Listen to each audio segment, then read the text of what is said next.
Neptune हमारे सौरमंडल का एक रहस्यमय नीला ग्रह नेपच्यून हमारे सौरमंडल का 8वां और सूर्य से सबसे दूर का ग्रह एक विशाल और रहस्यमय बर्फीला दानव है। इसकी खोज 1840 में खगोलीय गणनाओं के आधार पर हुई थी, जो यूरेनस की कक्षा में विसंगतियों को समझाने का प्रयास कर रही थी। अपने गहरे नीले रंग के कारण इसे रोमन समुद्र देवता नेपच्यून का नाम दिया गया है, जो इसके शांत और जलमग्न स्वरूप को दर्शाता है। नेपच्यून पृथ्वी से लगभग 30 गुना बड़ा है और इसका द्रव्यमान पृथ्वी के द्रव्यमान का लगभग 17 गुना है।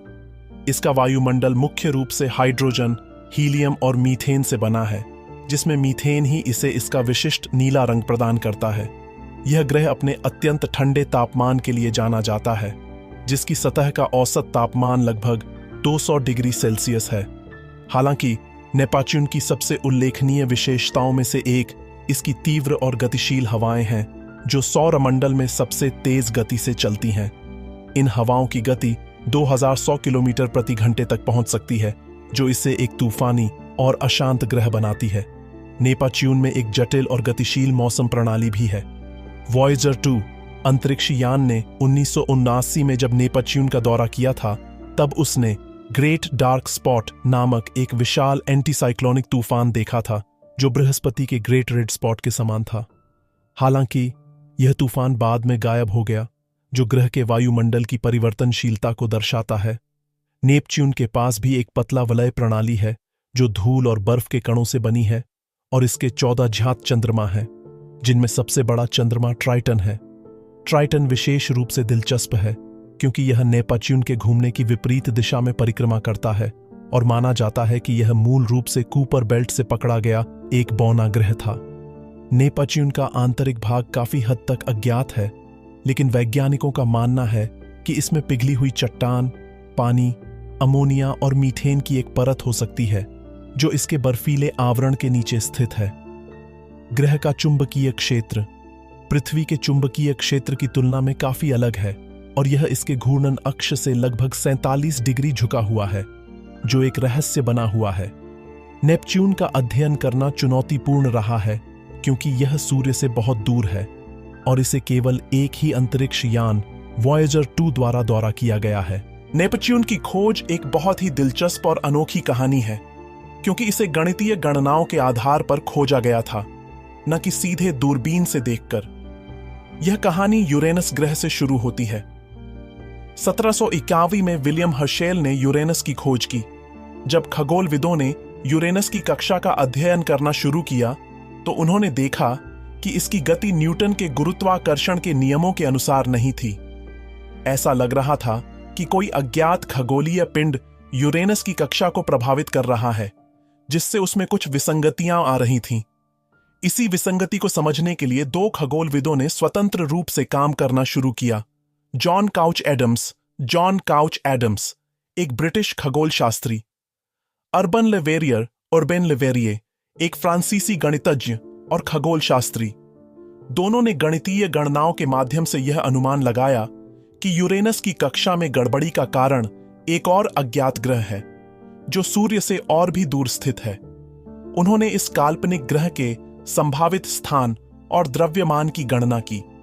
हालांकि एडम्स ने अपनी गणनाएं पहले की थीं, लेकिन ब्रिटिश खगोलविदों द्वारा उन पर तुरंत ध्यान नहीं दिया गया। दूसरी ओर लेवेरियर ने अपनी गणनाएं बर्लिन वेधशाला के खगोलशास्त्री जोहान गाले को भेजीं। 23 सितंबर 1846 को लेवेरियर की गणनाओं के आधार पर गाले ने अपने छात्र हाइनरिच डरेस्ट के साथ मिलकर टेलीस्कोप का उपयोग किया और रात में आकाश में उस स्थान पर देखा जहां लेवेरियर ने नए ग्रह के होने का अनुमान लगाया था। कुछ ही समय में उन्होंने एक ऐसे तारे जैसी वस्तु को देखा, जो किसी तारे की तरह नहीं बल्कि एक छोटी डिस्क की तरह दिख रही थी और अपनी स्थिति बदल रही थी। यह वास्तव में नेपच्यून था। योहान गॉटफ्रीड गाले एक जर्मन खगोलशास्त्री थे, जिन्हें मुख्य रूप से नेपच्यून ग्रह की पहली अवलोकन आधारित खोज का श्रेय दिया जाता है। उनकी कहानी खगोल विज्ञान में गणितीय गणनाओं की शक्ति का एक बेहतरीन उदाहरण है। शुरुआती जीवन और शिक्षा जोहान गाले का जन्म 9 जून 1812 को जर्मनी के पाबस्ट हाउस में हुआ था। उन्होंने बर्लिन विश्वविद्यालय में गणित और प्राकृतिक विज्ञान का अध्ययन किया। अपनी पढ़ाई के दौरान उन्हें खगोल विज्ञान में गहरी रुचि हो गई। बर्लिन वेधशाला में करियर अपनी शिक्षा पूरी करने के बाद गाले ने 1835 में बर्लिन वेधशाला में सहायक के रूप में काम करना शुरू किया। उस समय के प्रतिष्ठित खगोल शास्त्री जोहान फ्रांज एनके वेधशाला के निदेशक थे। गाले ने धूमकेतुओं और ग्रहों के अवलोकन में महत्वपूर्ण योगदान दिया। उन्होंने कई धूमकेतुओं की खोज की और धूमकेतु 3D बीला के विभाजन का भी अवलोकन किया, जो खगोल विज्ञान में एक महत्वपूर्ण घटना थी। नेपच्यून की ऐतिहासिक खोज गाले के जीवन का सबसे महत्वपूर्ण क्षण 23 सितंबर 1846 को आया। फ्रांसीसी गणितज्ञ उर्बेन लेवेरिये ने कई सालों तक यूरेनस ग्रह की अनियमित कक्षा का अध्ययन किया था। यूरेनस की कक्षा में कुछ ऐसी विसंगतियां थीं जिन्हें उस समय ज्ञात किसी भी ग्रह के गुरुत्वाकर्षण से नहीं समझाया जा सकता था। लेवेरियर ने अनुमान लगाया कि इन विसंगतियों का कारण एक और अज्ञात ग्रह है जो यूरेनस से भी दूर है। लेवेरियर ने अपनी गणनाओं के आधार पर इस काल्पनिक ग्रह के अनुमानित स्थान की जानकारी बर्लिन वेधशाला को भेजी। उन्होंने गाले को एक पत्र लिखा और उनसे अपने दूरबीन का उपयोग करके उस स्थान पर देखने का अनुरोध किया। गाले ने तुरंत वेरियर के अनुरोध पर काम करना शुरू किया। अपने छात्र हाइनरिच डारेस्ट के साथ मिलकर उन्होंने उस रात ही आकाश में उस स्थान पर ध्यान केंद्रित किया जहां वेरियर ने नए ग्रह के होने का अनुमान लगाया था। गाले और डियरेस्ट ने सावधानी से एक नए तारे जैसी वस्तु का पता लगाया जो उनकी स्टार चार्ट में मौजूद नहीं थी। यह वस्तु एक तारे की तरह बिंदु के बजाय एक छोटी डिस्क के रूप में दिखाई दे रही थी।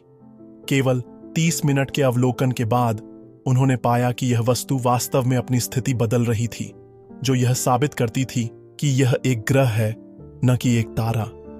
यह वस्तु कोई और नहीं बल्कि नेपच्यून थी। यह पहली बार था जब किसी ग्रह की उपस्थिति की भविष्यवाणी केवल गणितीय गणनाओं के आधार पर की गई थी और फिर उसे अवलोकन के माध्यम से खोजा गया था। इस खोज ने न्यूटन के गुरुत्वाकर्षण के नियमों की सटीकता को और भी मजबूत किया। बाद का जीवन और विरासत नेपच्यून की खोज के बाद गाले को दुनिया भर में ख्याति मिली। उन्होंने अपना काम जारी रखा और 1851 से 1897 तक ब्रेस्लाव, आज का व्रोक्ला, पोलैंड में वेधशाला के निदेशक के रूप में कार्य किया। उन्होंने खगोल विज्ञान के कई क्षेत्रों में योगदान दिया, जिसमें धूमकेतुओं, क्षुद्र ग्रहों और पृथ्वी के चुंबकीय क्षेत्र का अध्ययन शामिल है। जोहान गाले का निधन 10 जुलाई 1910 को हुआ। उन्हें खगोल विज्ञान के इतिहास में एक महत्वपूर्ण व्यक्ति के रूप में याद किया जाता है। नेपच्यून बिना सहायता के आंखों से दिखाई नहीं देता है और सौरमंडल का एकमात्र ऐसा ग्रह है जिसे शुरू में प्रत्यक्ष अनुभवजन्य अवलोकन द्वारा नहीं देखा गया था, बल्कि यूरेनस की कक्षा में अप्रत्याशित परिवर्तनों ने एलेक्सिस बॉवार्ड को यह परिकल्पना करने के लिए प्रेरित किया कि इसकी कक्षा किसी अज्ञात ग्रह के कारण गुरुत्वाकर्षण संबंधी गड़बड़ी के अधीन थी। बॉवार्ड की मृत्यु के बाद नेपच्यून की स्थिति का गणितीय अनुमान जॉन काउच एडम्स और अर्बेन लेवेरियर ने स्वतंत्र रूप से उनके अवलोकन से लगाया था। नेपच्यून को बाद में 23 सितंबर 1846 को जोहान गॉटफ्रीड गैल द्वारा एक दूरबीन के साथ सीधे देखा गया था, जो लेवेरियर द्वारा भविष्यवाणी की गई स्थिति के 1 डिग्री के भीतर था। इसके सबसे बड़े चंद्रमा ट्राइटन को शीघ्र बाद ही खोजा गया था। पृथ्वी से ग्रह की दूरी इसे एक छोटा स्पष्ट आकार देती है और सूर्य से इसकी दूरी इसे बहुत मंद बना देती है, जिससे पृथ्वी आधारित दूरबीनों के साथ इसका अध्ययन करना चुनौतीपूर्ण हो जाता है। केवल हबल स्पेस टेलीस्कोप और अनुकूली प्रकाशिकी के साथ बड़े ग्राउंड आधारित दूरबीनों के आगमन ने विस्तृत टिप्पणियों के लिए अनुमति दी। नेपच्यून का दौरा वॉयेजर 2 ने किया था, जो 25 अगस्त 1929 को ग्रह के पास से उड़ा था। वॉयेजर 2 इसे देखने वाला एकमात्र अंतरिक्ष यान है। गैस दिग्गजों बृहस्पति और शनि की तरह नेपच्यून का वायुमंडल मुख्य रूप से हाइड्रोजन और हीलियम से बना है। साथ ही हाइड्रोकार्बन और संभवतः नाइट्रोजन के निशान भी हैं, लेकिन इसमें पानी, अमोनिया और मीथेन जैसे बर्फ का अनुपात अधिक है। यूरेनस के समान इसका रेले बिखराव के साथ साथ सबसे बाहरी क्षेत्रों में मीथेन के निशान नेपच्यून को हल्के नीले रंग का दिखाई देते हैं। यूरेनस के मजबूत मौसमी वातावरण के विपरीत, जो लंबे समय तक सुविधाहीन हो सकता है, नेपच्यून के वातावरण में सक्रिय और लगातार दिखाई देने वाले मौसम पैटर्न हैं। 1929 में वॉयेजर 2 के फ्लाईबाई के समय ग्रह के दक्षिणी गोलार्ध में बृहस्पति पर ग्रेट रेड स्पॉट के बराबर एक ग्रेट डार्क स्पॉट था। 2018 में एक नए मुख्य डार्क स्पॉट और छोटे डार्क स्पॉट की पहचान की गई और उसका अध्ययन किया गया। ये मौसम पैटर्न सौर मंडल के किसी भी ग्रह की सबसे मजबूत निरंतर हवाओं द्वारा संचालित होते हैं, जो 2100 किमी घंटा 580 मीटर सेकंड या 300 मील प्रति घंटे तक होते हैं। सूर्य से इसकी महान दूरी के कारण नेपच्यून का बाहरी वातावरण सौर मंडल के सबसे ठंडे स्थानों में से एक है। ग्रह के केंद्र पर तापमान लगभग 5400 के 5100 डिग्री 9-300 है। नेपच्यून में एक धुंधली और खंडित वलय प्रणाली है जिसे आर्क कहा जाता है, जिसे 1984 में खोजा गया था और वॉयेजर 2 द्वारा इसकी पुष्टि की गई थी। नेपच्यून की प्रारंभिक टिप्पणियां और गणितीय खोज अब तक की कुछ सबसे प्रारंभिक झांत दूरबीन टिप्पणियों में गैलीलियो के 28 दिसंबर 1612 और 27 जनवरी 1613 नई शैली के चित्रों में ऐसे बिंदु अंकित हैं जो उन तारीखों पर नेपच्यून की स्थिति से मेल खाते हैं। दोनों ही बार गैलीलियो ने नेपच्यून को एक स्थिर तारा समझ लिया था जब वह रात्रि के आकाश में बृहस्पति के साथ संयोजन में दिखाई दिया था, इसलिए उन्हें नेपच्यून की खोज का श्रेय नहीं दिया जाता है। दिसंबर 1612 में उनके पहले अवलोकन के समय नेपच्यून आकाश में लगभग स्थिर था, क्योंकि यह उस दिन प्रतिगामी हो गया था। यह स्पष्ट पिछड़ी गति तब बनती है जब पृथ्वी की कक्षा इसे किसी बाहरी ग्रह के पीछे ले जाती है। 2009 में एक अध्ययन ने सुझाव दिया कि गैलीलियो को कम से कम इस बात का पता था कि उन्होंने जो तारा देखा था वह स्थिर तारों के सापेक्ष गतिमान था। गणितीय गणनाओं का उदय 1821 में इलेक्सिस बॉवार्ड ने यूरेनस की कक्षा की खगोलीय तालिकाएं प्रकाशित की। बाद के अवलोकनों ने तालिकाओं से पर्याप्त विचलन प्रकट किया, जिससे बॉवार्ड ने यह अनुमान लगाया कि एक अज्ञात निकाय गुरुत्वाकर्षण संपर्क के माध्यम से कक्षा को परेशान कर रहा था। 1843 में जॉन काउच एडम्स ने अपने पास मौजूद डेटा का उपयोग करके यूरेनस की कक्षा पर काम करना शुरू किया। उन्होंने सर जॉर्ज एरी, खगोलशास्त्री रॉयल से अतिरिक्त डेटा का अनुरोध किया, जिन्होंने इसे फरवरी 1844 में प्रदान किया। एडम्स ने 1845-1846 में काम करना जारी रखा और यूरेनस से परे एक अनदेखे ग्रह की स्थिति के लिए कई अलग अलग अनुमान लगाए। लेवेरियर और चैलिस की भूमिका एडम्स से स्वतंत्र रूप से, और बैन लेवेरियर ने 1845-1846 में अपनी स्वयं की गणना विकसित की, जो एक अनदेखे ग्रह की ओर इशारा करती थी, लेकिन उनके हमवतन लोगों में कोई उत्साह नहीं जगा। जून 1846 में एक संदिग्ध अनदेखे ग्रह के देशांतर और एडम्स के अनुमान से इसकी समानता के लिए वेरियर के पहले प्रकाशित अनुमान को देखने के बाद एरी ने जेम्स चालिस को इसकी खोज करने के लिए राजी किया। चालिस ने व्यर्थ ही अगस्त और सितंबर के दौरान आकाश की छानबीन की। चालिस ने वास्तव में नेपच्यून को ग्रह के बाद के खोजकर्ता जोहान गॉटफ्रीड गैल से 1 साल पहले और 2 मौकों पर 4 और 12 अगस्त 1842 को देखा था। हालांकि उनके पुराने स्टार मैप और खराब अवलोकन तकनीकों का मतलब था कि 40 पश्चाताप से भरे हुए थे, लेकिन उन्होंने अपनी लापरवाही के लिए अपने नक्शों को दोषी ठहराया और इस तथ्य को भी कि वे धूमकेतु अवलोकन पर अपने संवर्ती कार्य से विचलित थे। नेपच्यून का नाम रोमन पौराणिक कथाओं के समुद्र देवता नेपच्यून के नाम पर रखा गया है। यह नाम इस ग्रह के गहरे नीले रंग के कारण बिल्कुल उपयुक्त लगा, जो समुद्र के गहरे पानी जैसा दिखता है।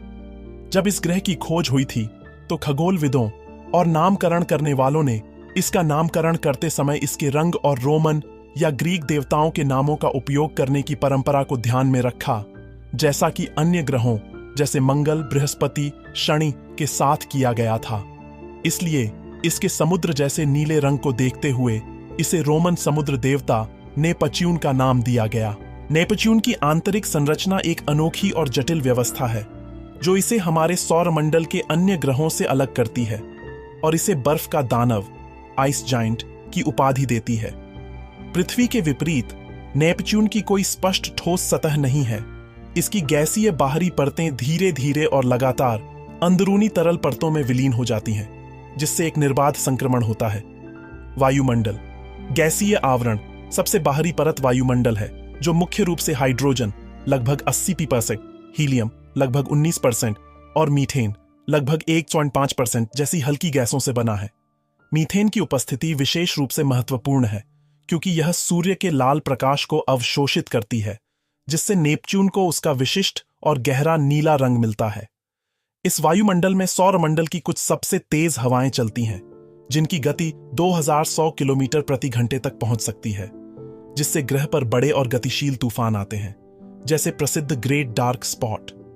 जैसे जैसे हम वायुमंडल में गहराई में जाते हैं, दबाव और तापमान तेजी से बढ़ते हैं और गैसें धीरे धीरे सघन होकर एक तरल अवस्था में बदल जाती हैं। बर्फीला आवरण, मेंटल, गर्म तरल का महासागर। वायुमंडल के ठीक नीचे नेपच्यून का अधिकांश द्रव्यमान लगभग 80% या उससे अधिक एक विशाल, गर्म और सघन तरल परत से बना है, जिसे बर्फीला आवरण या मेंटल कहा जाता है।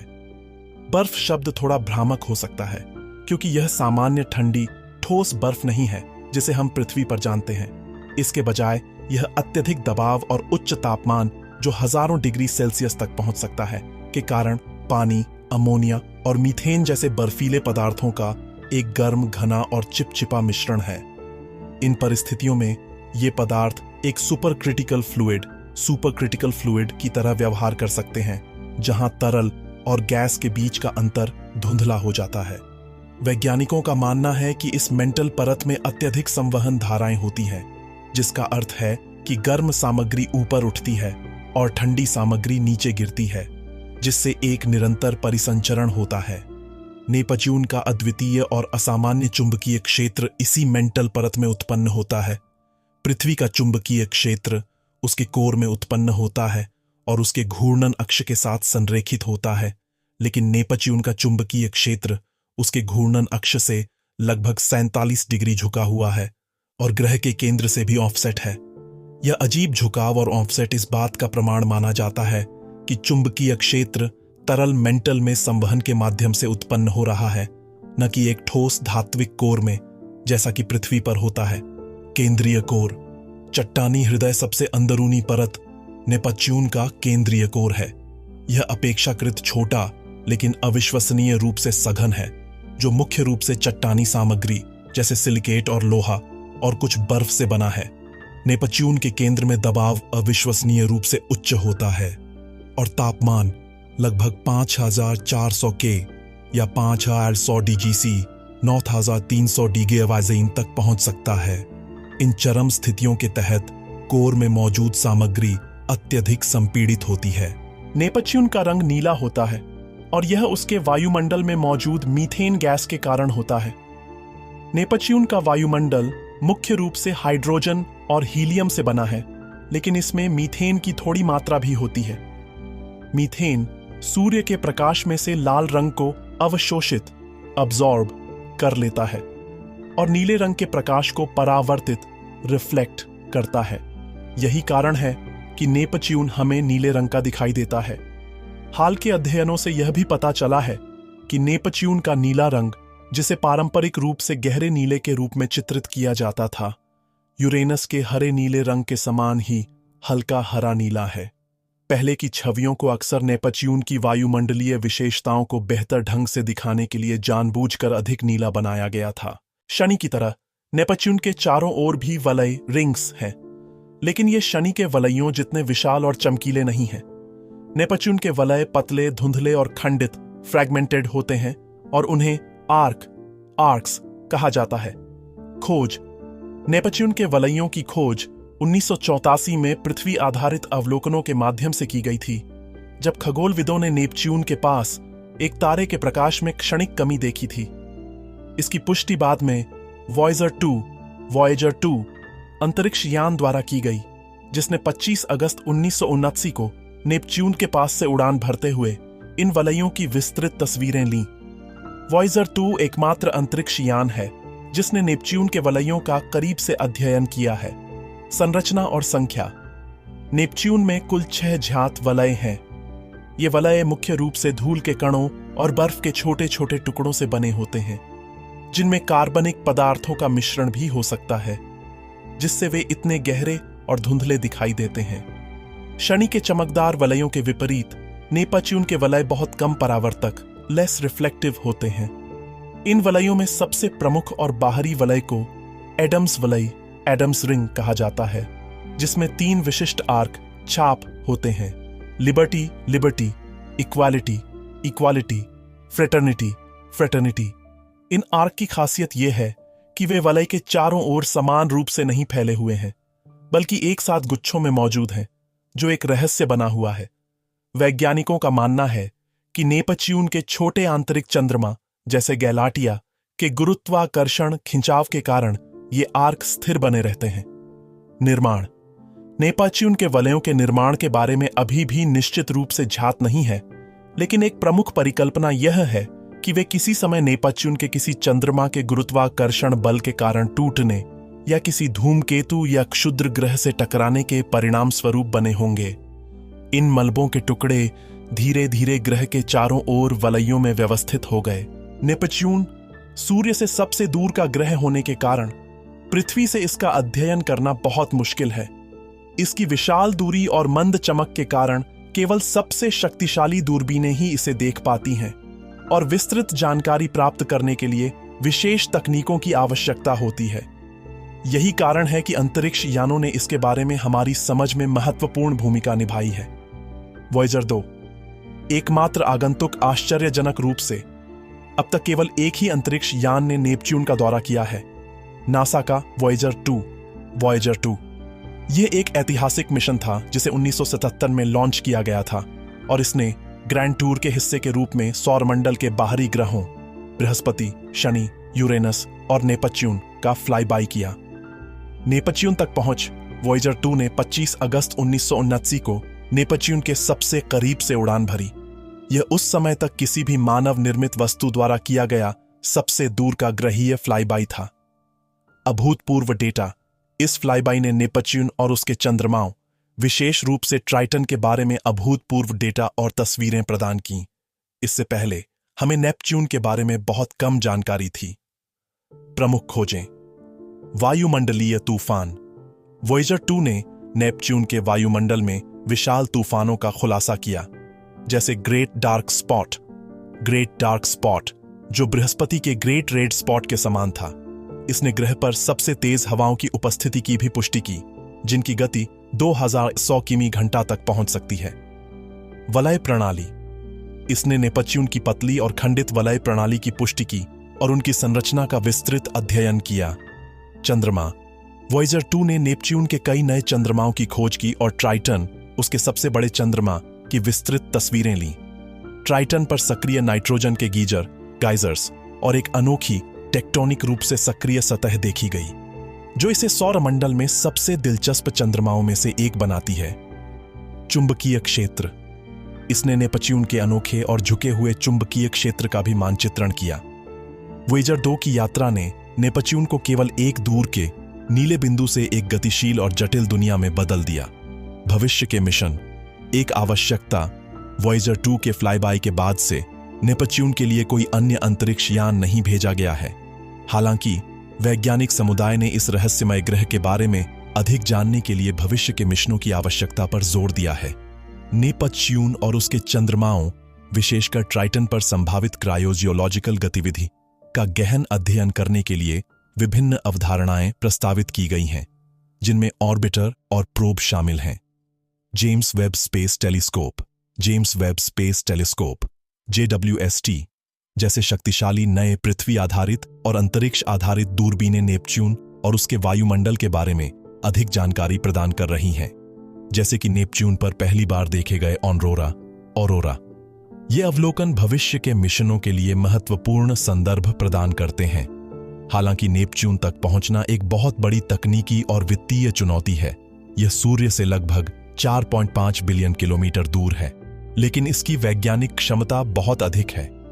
नेपच्यून जैसे बर्फ के दिग्गजों का अध्ययन हमें हमारे अपने सौरमंडल के विकास और अन्य तारों के आसपास पाए जाने वाले समान ग्रहों की प्रकृति को समझने में मदद करेगा। नेपच्यून के कुल 16 ज्ञात चंद्रमा हैं। इनमें से अधिकांश छोटे और अनियमित आकार के हैं। नेपच्यून के चंद्रमाओं का नाम ग्रीक और रोमन पौराणिक कथाओं में समुद्र से संबंधित छोटी देवी देवताओं और प्राणियों के नाम पर रखा गया है। इन सभी चंद्रमाओं में ट्राइटन सबसे महत्वपूर्ण और दिलचस्प है। ट्राइटन नेपच्यून का सबसे बड़ा और अनोखा चंद्रमा। खोज। ट्राइटन की खोज 1846 में विलियम लैसेल ने नेपच्यून की खोज के मात्र 17 दिन बाद ही कर ली थी। आकार। यह नेपच्यून का सबसे बड़ा चंद्रमा है, जिसका व्यास लगभग 2700 किलोमीटर है। यह हमारे चंद्रमा से बड़ा है और सौरमंडल के सबसे बड़े चंद्रमाओं में से एक है।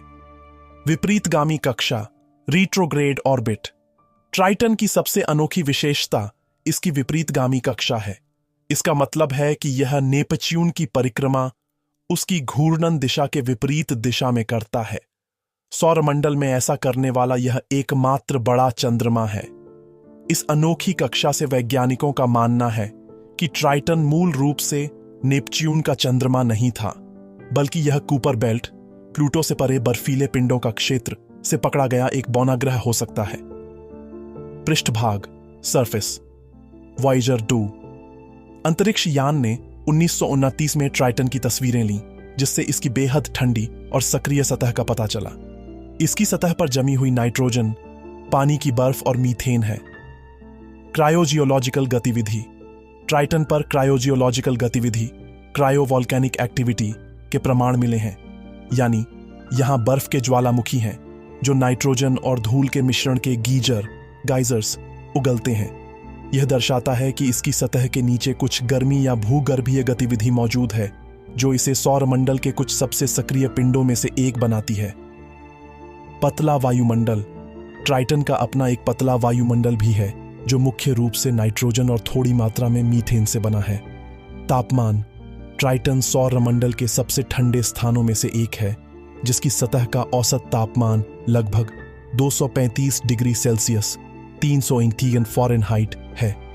नेपच्यून के अन्य प्रमुख चंद्रमा। ट्राइटन के अलावा नेपच्यून के अन्य चंद्रमाओं में से कुछ उल्लेखनीय हैं। नीरीड।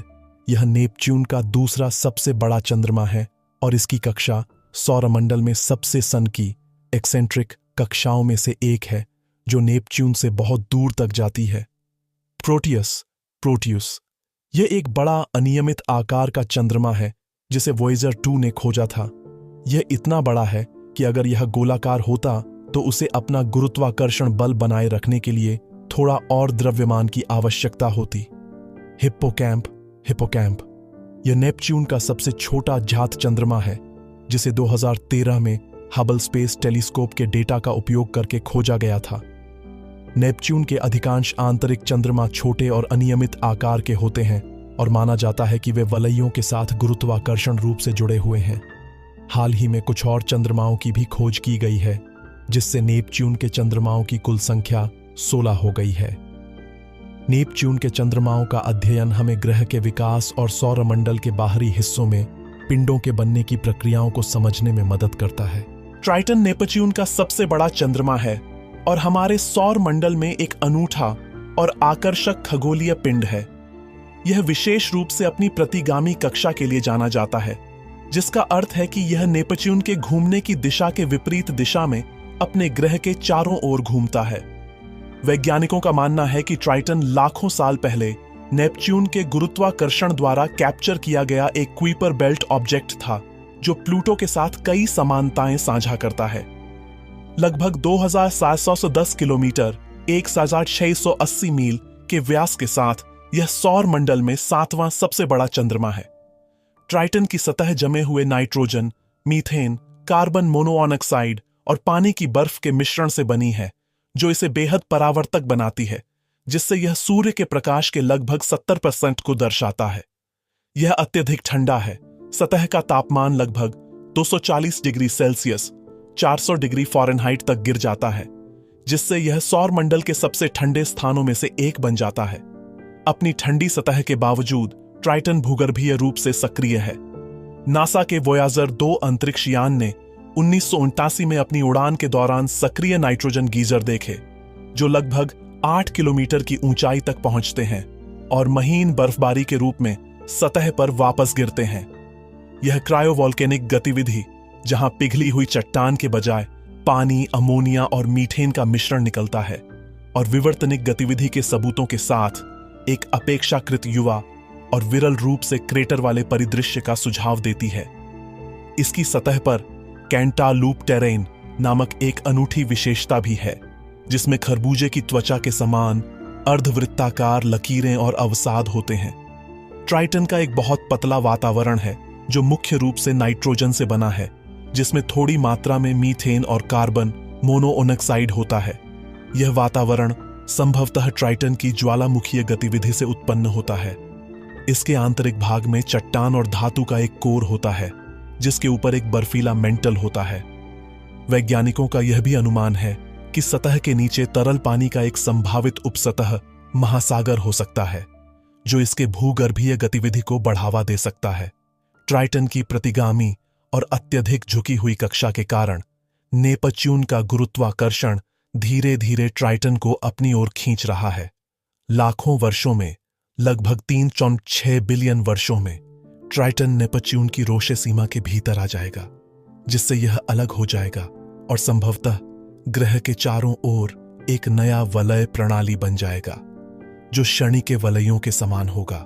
नेरीड, जिसे नेपच्यून आई भी कहा जाता है, नेपच्यून का तीसरा सबसे बड़ा चंद्रमा है और यह अपनी अत्यधिक असामान्य और विलक्षण कक्षा के लिए जाना जाता है, जो हमारे सौर मंडल में किसी भी जात चंद्रमा की तुलना में सबसे अधिक विलक्षण है। इसे 1 मई 1939 को डच अमेरिकी खगोलशास्त्री जेरार्ड पी. कुइपर ने टेक्सास में मैकडॉनल्ड वेधशाला में 82 इंच के टेलीस्कोप से ली गई फोटोग्राफिक प्लेटों का उपयोग करके खोजा था। उन्होंने इसका नाम नेरीड्स के नाम पर रखा, जो ग्रीक पौराणिक कथाओं में समुद्री अप्सराएं और समुद्री देवता नेरियस की परिचारिकाएं थीं। नेरीड का व्यास लगभग 340 किलोमीटर 210 मील है। इसकी सतह मुख्य रूप से बर्फ और चट्टान से बनी मानी जाती है, जो कुछ हद तक भूरे रंग की दिखती है और उस पर पड़ने वाले सूर्य के प्रकाश का लगभग 14% परावर्तित करती है। इसकी अधिक दूरी और वॉयाजर 2 द्वारा ली गई छवियों के सीमित रिजोल्यूशन के कारण, जो 1929 में नेपच्यून के लगभग 4.7 मिलियन किलोमीटर 2.9 मिलियन मील की दूरी से गुजरा था, विस्तृत सतह की विशेषताएं और इसका सटीक आकार काफी हद तक एक रहस्य बना हुआ है। हालांकि यह ज्ञात है कि यह गोलाकार नहीं है। नेरीड की सबसे महत्वपूर्ण विशेषता नेपच्यून के चारों ओर इसकी अत्यधिक लंबी कक्षा है, जबकि नेपच्यून से इसकी औसत दूरी लगभग 5.5 मिलियन किलोमीटर 3.4 मिलियन मील है। इसकी दूरी नाटकीय रूप से भिन्न हो सकती है, जो लगभग 1.5 बिंदु से लेकर लगभग 9.6 मिलियन किलोमीटर 5.98 मिलियन मील के अपोएप्सिस सबसे दूर का बिंदु तक होती है। इस अत्यधिक विलक्षणता का मतलब है कि नेरीड को नेपच्यून के चारों ओर एक कक्षा पूरी करने में लगभग 360 पृथ्वी दिन लगते हैं। यह अत्यधिक विलक्षण कक्षा बताती है कि नेरीड का अतीत अशांत हो सकता है। एक प्रमुख परिकल्पना यह है कि नेरीड मूल रूप से अपनी वर्तमान स्थिति में नहीं बना था, बल्कि यह या तो एक कैप्चर किया गया क्षुद्र ग्रह या एक कुइपर बेल्ट ऑब्जेक्ट था, जिसे नेपच्यून के गुरुत्वाकर्षण द्वारा कक्षा में खींचा गया था। एक और मजबूत संभावना यह है कि नेरीड कभी नेपच्यून का एक नियमित आंतरिक चंद्रमा था, लेकिन नेपच्यून के सबसे बड़े चंद्रमा ट्राइटन के कैप्चर के दौरान इसकी कक्षा गंभीर रूप से बाधित हुई और इसे अपनी वर्तमान अत्यधिक पथ में फेंक दिया गया। ट्राइटन का महत्वपूर्ण गुरुत्वाकर्षण प्रभाव किसी भी पूर्व मौजूदा चंद्रमाओं की कक्षाओं को नाटकीय रूप से बदल देता।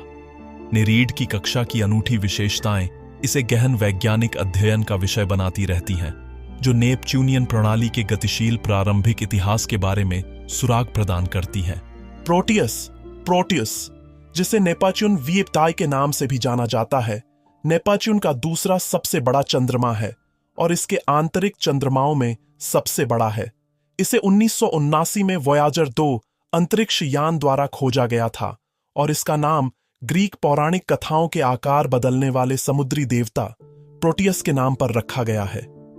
पृथ्वी आधारित दूरबीनों से इसकी खोज नहीं हो सकी थी, क्योंकि यह नेपच्यून के बहुत करीब है और ग्रह की चमक में खो जाता है। साथ ही यह सौर मंडल में सबसे अंधेरी वस्तुओं में से एक है। जो अपने ऊपर पड़ने वाले सूर्य के प्रकाश का केवल 6-10% ही परावर्तित करता है। प्रोटियस का व्यास लगभग 420 किलोमीटर 260 मील है। इसके आकार के बावजूद यह पूरी तरह से गोलाकार नहीं है, बल्कि एक अनियमित बहुफलक जैसा दिखता है, जिसमें कई थोड़ी अवतल सतहें और 20 किलोमीटर तक की ऊंचाई वाली राहत है। वैज्ञानिकों का मानना है कि यह उस घनत्व वाले पिंड के लिए जितना बड़ा हो सकता है उतना ही बड़ा है, बिना अपने गुरुत्वाकर्षण द्वारा पूरी तरह से गोलाकार आकार में खींचे जाने के। इसकी सतह बहुत ही काली, तटस्थ रंग की और भारी मात्रा में क्रेटर वाली है, जो किसी भी भूगर्भीय संशोधन का कोई संकेत नहीं दिखाती है। प्रोटियस पर सबसे बड़ा क्रेटर फारोस है, जिसका व्यास 230 किलोमीटर से अधिक है। प्रोटियस नेपच्यून के चारों ओर लगभग 117,647 किलोमीटर 63,702 मील की दूरी पर परिक्रमा करता है, जो ग्रह के भूमध्य रेखीय त्रिज्या के लगभग 4.5 गुना है।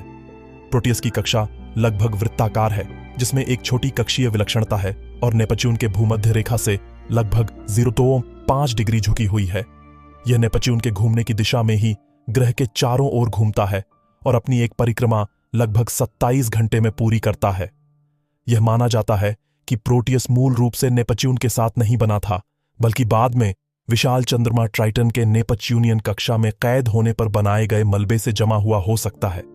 यह इसकी अनियमित आकृति और भारी क्रेटर वाली सतह के साथ साथ भूगर्भीय प्रक्रियाओं के कोई सबूत न होने के साथ संगत है, जो बताता है कि यह अपने गठन के बाद से एक ठंडा, कठोर पिंड रहा है।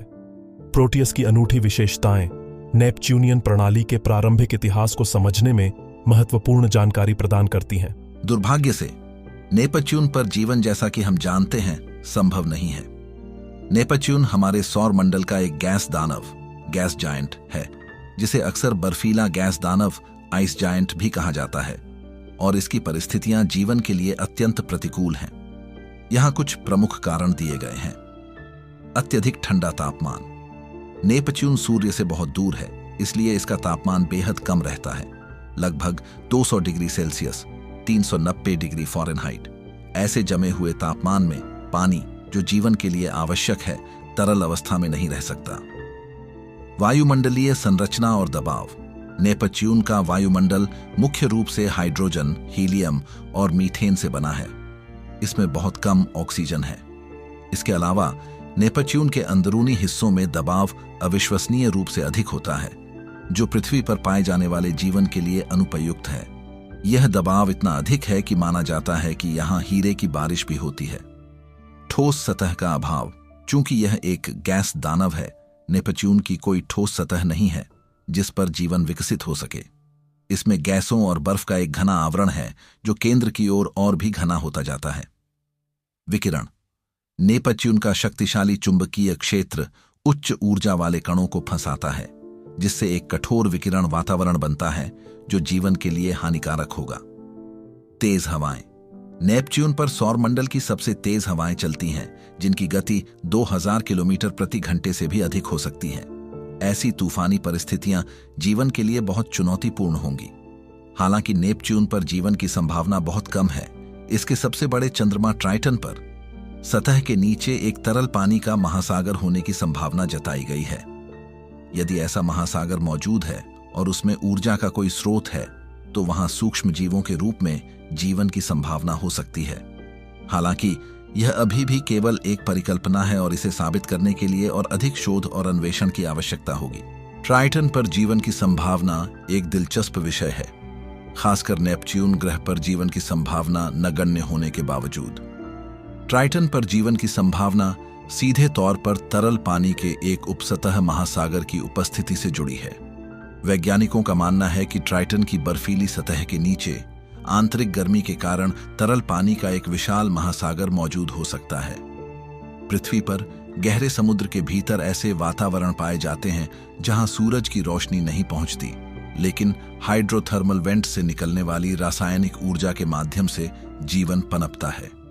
इसी तरह यदि ट्राइटन पर एक उपसतह महासागर मौजूद है, तो यह रासायनिक ऊर्जा, जैसे कि चंद्रमा के चट्टानी कोर और पानी के बीच की प्रतिक्रियाओं से उत्पन्न, का स्रोत प्रदान कर सकता है, जो सूक्ष्म जीवों के लिए पर्याप्त हो सकती है। हालांकि कुछ महत्वपूर्ण चुनौतियां भी हैं।